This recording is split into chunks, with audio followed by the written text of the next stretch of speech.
എല്ലാവർക്കും പുതിയ സോഫ്റ്റ്വെയർ ഡെമോയിലേക്ക് സ്വാഗതം. ഇന്ന് ഞാൻ പരിചയപ്പെടുത്താൻ പോകുന്നത് ടൈലറിംഗ് ഷോപ്പിനും മൊബൈൽ ഷോപ്പുകൾക്കൊക്കെ ഉപയോഗിക്കാൻ കഴിയുന്ന ഒരു ബില്ലിംഗ് സോഫ്റ്റ്വെയർ ആണ്. ഈ കാണുന്ന ഇന്റർഫേസിൽ യൂസർ നെയിമും പാസ്വേഡും അടിച്ചു കൊടുത്തു കഴിഞ്ഞാൽ സോഫ്റ്റ്വെയറിന്റെ ഉള്ളിലേക്ക് കയറാനായിട്ട് സാധിക്കും. അഡ്മിൻ എന്നതാണ് യൂസർ നെയിം പാസ്വേഡ്. ഇത് നിങ്ങൾക്ക് തന്നെ ചേഞ്ച് ചെയ്യാൻ സാധിക്കും. ഇതാണ് സോഫ്റ്റ്വെയറിന്റെ ഇന്റർഫേസ്. ഈ ഇന്റർഫേസിൽ ആദ്യം തന്നെ റെക്കോർഡിൽ കസ്റ്റമർ മാസ്റ്റർ എന്ന് പറയുന്ന വിൻഡോ ആണ് വരിക.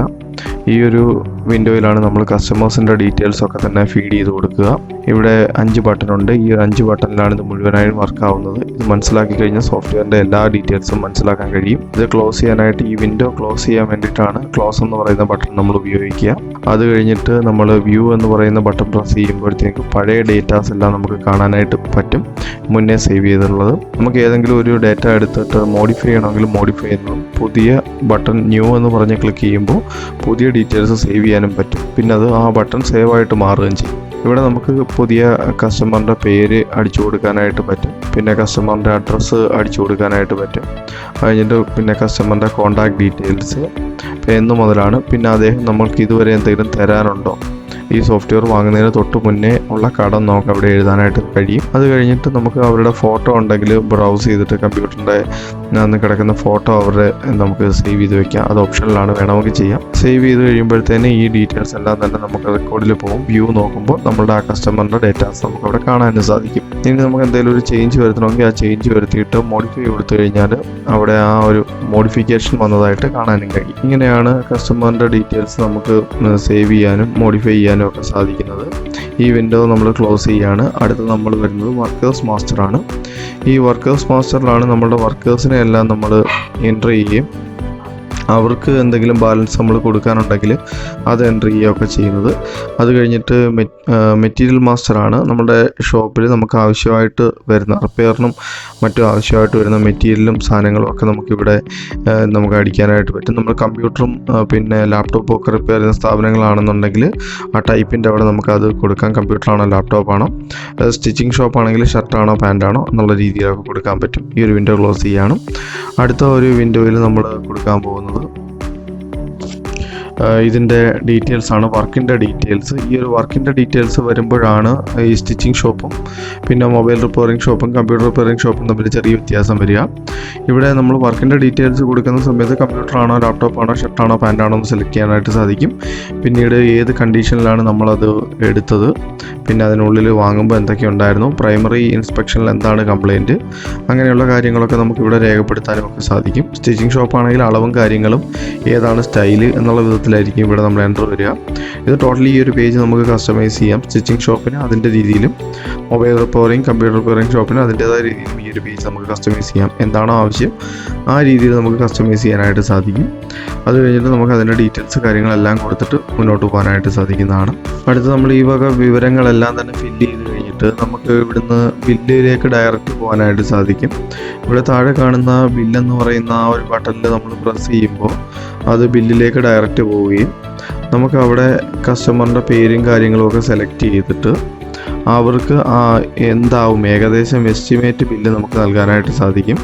അവർക്ക് എന്നാണ് നമുക്ക് ഡെലിവറി കൊടുക്കാനായിട്ട് കഴിയുന്നത്, ഇന്ന് എന്നാണ് അവർ ഈ സാധനം തന്നത്, അവരുടെ സാധനം ഏതൊക്കെയാണ് എന്നുള്ള രീതിയിൽ നമുക്ക് അവർക്ക് ബില്ല് കൊടുത്തു വിടാനായിട്ട് സാധിക്കും. എസ്റ്റിമേറ്റ് അല്ലെങ്കിൽ റിസീവ് ചെയ്ത സാധനങ്ങളുടെ ബില്ല്, അല്ലെങ്കിൽ എന്തൊക്കെ സാധനങ്ങൾ നമ്മൾ റിസീവ് ചെയ്തു എന്നുള്ള രീതിയിൽ ഉള്ള ഒരു ബില്ലായിട്ട് നമുക്ക് ഇവിടുന്ന് തന്നെ അവർക്ക് കൊടുക്കാനായിട്ട് പറ്റും.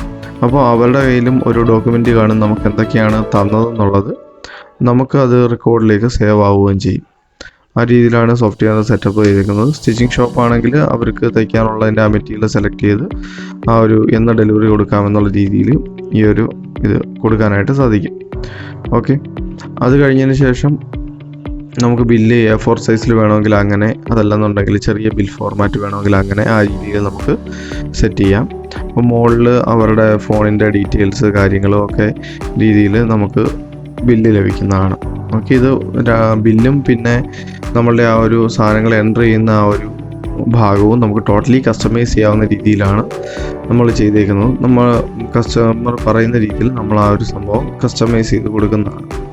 ബിൽ ഫോർമാറ്റും പിന്നെ നമ്മളുടെ വർക്കിൻ്റെ ഡീറ്റെയിൽസ് എൻ്റർ ചെയ്യുന്ന ആ ഒരു പേജും.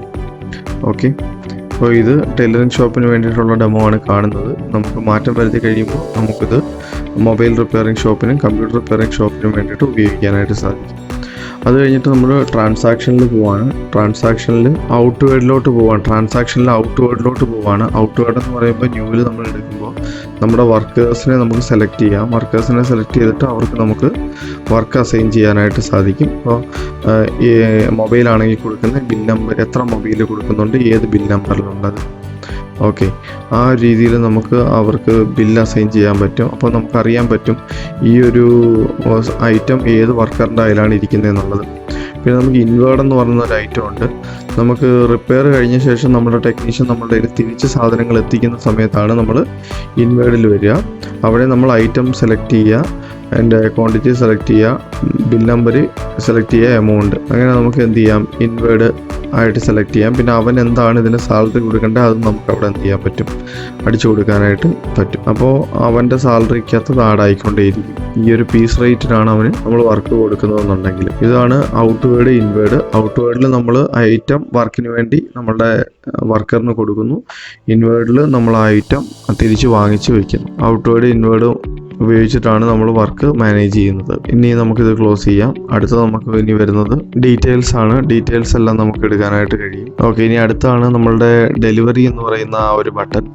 അത് നമ്മൾ ചെയ്ത് കഴിയുമ്പോഴത്തേനും നമുക്ക് കസ്റ്റമറിൻ്റെ പേര് സെലക്ട് ചെയ്യാം. അതിനുശേഷം നമുക്ക് ആ ഒരു ഐറ്റം സെലക്ട് ചെയ്തതിന് ശേഷം അവർക്ക് ബില്ലടിച്ച് നമുക്ക് കൊടുക്കാനായിട്ട് സാധിക്കും. ബില്ല് ഇപ്പോൾ അവിടെ നമുക്ക് കാണാൻ കഴിയും ഓൾഡ് ബാലൻസ് എന്തുണ്ടെന്ന് അവിടെ തന്നെ നമുക്ക് കാണാനായിട്ട് സാധിക്കും. മേളിൽ തന്നെ പെൻഡിങ് എമൗണ്ട് എന്നുള്ള രീതിയിൽ നമുക്ക് ആ ഒരു ഐറ്റം സെലക്ട് ചെയ്ത് ബില്ല് ചെയ്ത് അവർക്ക് കൊടുക്കാനായിട്ട് കഴിയും. ഇനി അടുത്ത് വരുന്നത് റിപ്പോർട്ടുകളുമായിട്ട് ബന്ധപ്പെട്ട കാര്യങ്ങളാണ്. ഇനി നമ്മൾ വർക്കറിന് പേയ്മെൻറ്റ് കൊടുക്കുമ്പോൾ സർവീസിന് പേയ്മെൻറ്റ് എന്ന് പറയുന്ന രീതിയിൽ നമുക്ക് അവിടുന്ന് എടുത്തിട്ട് നമുക്ക് വർക്കറിനെ സെലക്ട് ചെയ്തിട്ട് അവരുടെ പേയ്മെൻറ്റ് നമുക്ക് അടിച്ച് സേവ് ചെയ്യാൻ സാധിക്കും. പിന്നെ കസ്റ്റമർ നമുക്ക് പേയ്മെൻറ്റ് തരുമ്പോൾ നമുക്ക് റെസിപ്റ്റിനകത്ത് കയറിയിട്ട് നമുക്ക് അവർ തരുന്ന പേയ്മെൻറ്റ് അതിനകത്തേക്ക് എൻ്റർ ചെയ്യാനായിട്ട് സാധിക്കും.